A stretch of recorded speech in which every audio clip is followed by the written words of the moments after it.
Bienvenue dans cette nouvelle vidéo dédiée à l'apprentissage de l'assembleur MIPS M3000. Dans cette vidéo, nous allons voir comment afficher le nombre le plus grand de deux nombres entrés au clavier. Donc nous allons déclarer un message M .ASCII et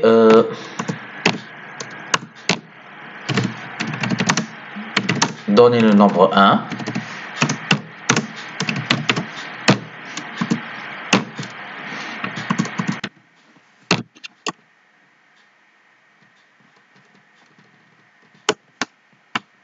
On copie ce message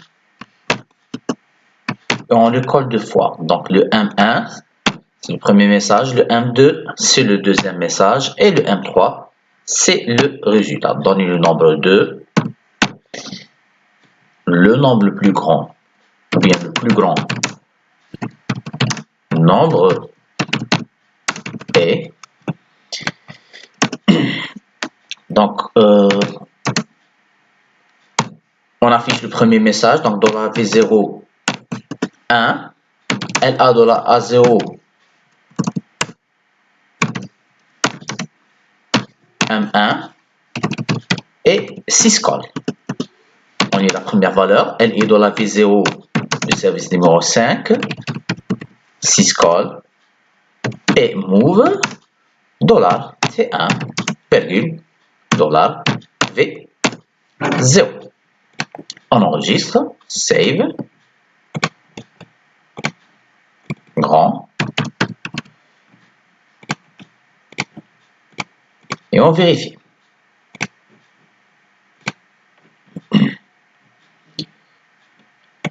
Voilà, c'est le service numéro 4. Il faudra mettre ASCII. Vérifier encore une fois. Très bien. Donc on copie ces deux blocs.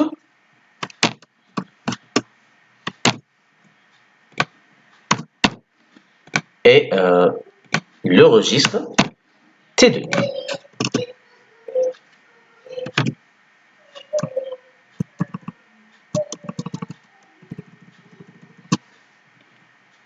Et le message 3. On vérifie.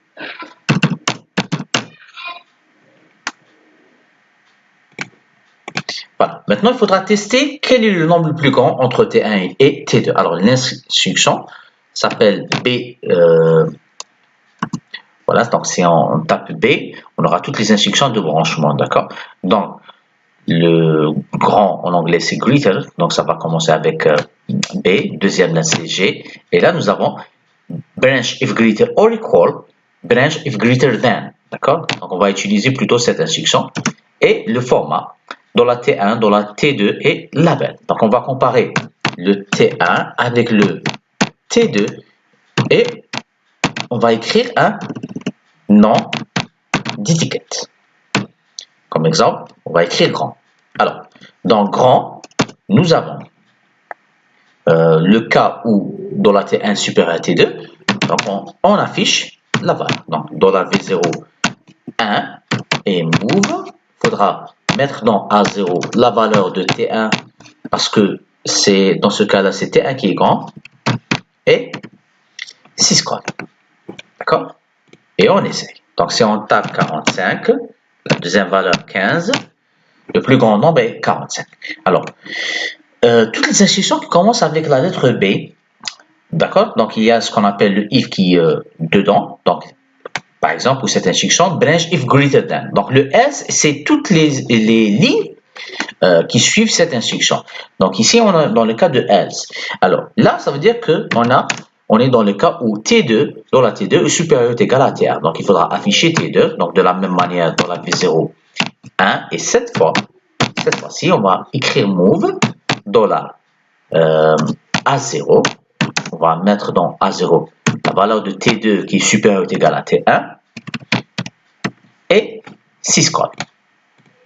Maintenant, si on écrit 15, le premier plus petit, le deuxième plus grand, là, il y a une erreur. D'accord? Il a affiché 45 et 15. Pourquoi?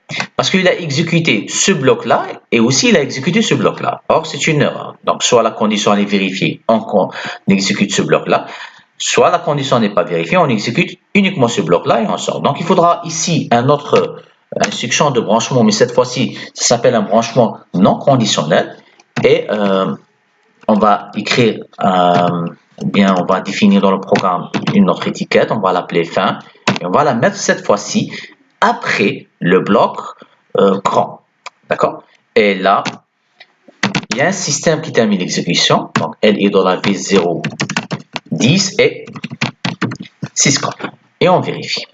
Donc, si on tape le premier 15, le deuxième 45, il a affiché le plus grand qui est 45. Si on inverse, le premier plus grand, le deuxième plus petit, il va afficher toujours le plus grand qui est la valeur 45. D'accord? Juste une remarque. Quand fin elle est à la fin de l'exécution et ce service-là permet d'afficher, de terminer l'exécution, je vais les mettre sous forme de commentaires et je vais essayer. Ça veut dire que je peux s'en passer du dernier bloc, d'accord? Donc là, si on exécute, donc 15, par exemple 63, il va afficher 63. Merci pour votre attention.